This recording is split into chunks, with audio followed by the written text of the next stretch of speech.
If you want to be that player that never loses the ball, here are 7 principles followed by professional footballers that you must master. To kick things off, there's a moment before players receive the ball that decides whether they keep the ball or not. Most players don't even realize they're making this mistake, instead they're thinking about their first touch. Look at Rodri here. Underneath the simplicity, he's done something most amateurs don't even think about doing. He meets the ball instead of waiting for the ball to come to him. Arriving early gives you control. But what you do next is even more important, and it's something to do with your teammates.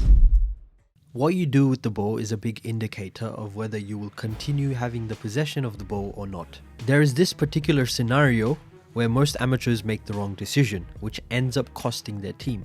You might see this pass from Pedri and think passing is important. It is, but the type of pass you make is even more important. Simple rule to follow: if your teammate is static, play to their feet.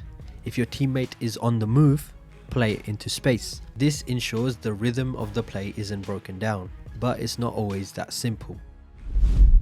Have you ever wondered why you lose the ball even when you're good with your feet?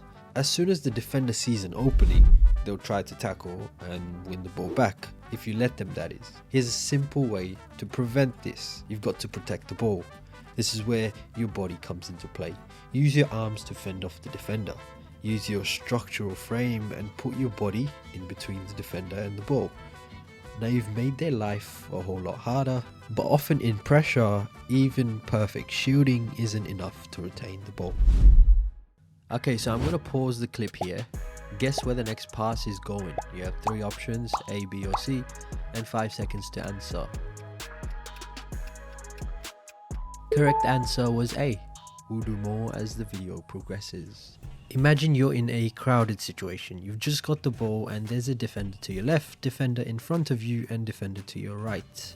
It's hard to escape this chaos. Most players don't. However, if you want to be a ball retention wizard, you do this. Messi does this. Eden Hazard did this. Every great dribbler has mastered this. In crowded situations, the number one thing you need to work on is taking small touches, and ensure in your training you're practicing close controlled dribbling. But these players also do this one thing that most amateurs don't even think about doing.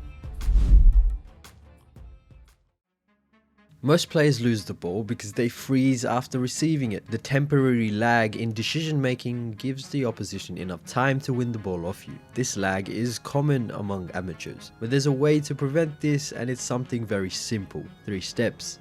1. If you were to receive the ball, where are your passing options? Scanning helps identify these options. 2. Make a decision on which is the best option.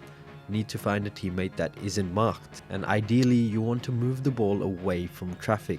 Now you know where to pass even before you get the ball. No more lag. You should be doing this throughout the whole game, pre-deciding your next move even before it happens.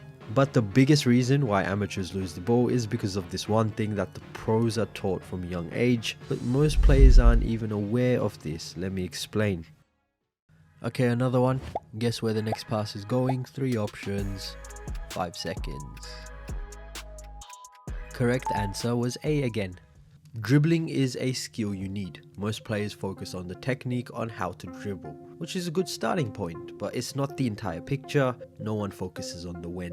Understanding when not to dribble makes you intelligent on the field. Here's what you need to understand. There are safe zones and danger zones. So the danger zones are the ones where you should look to release the ball.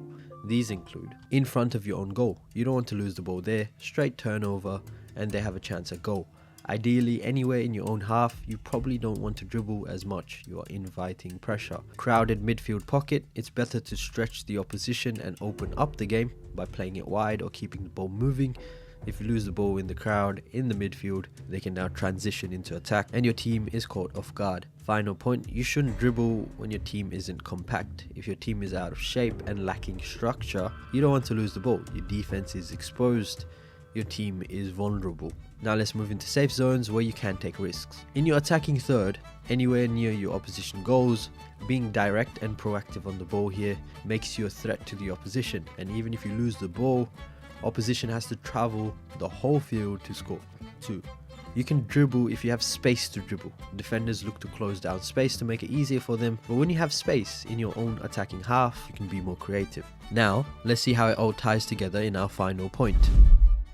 Moving to the ball allows you to take control even before you receive it. Understanding the type of pass to make allows your team to retain possession. Using your body makes it more difficult for the opposition to take the ball off you. Taking small touches under pressure allows you to retain control, and pre-deciding your next move before it's happened makes you a midfield maestro. And understanding the type of play you make in safe zone versus danger zones makes you more intelligent on the field. These are all hidden when you watch the game of football, therefore most players won't even know about this. Now similarly, there are principles that help you score goals. Click here, or if you've watched that already, here's a playlist of videos that will help you become a top player.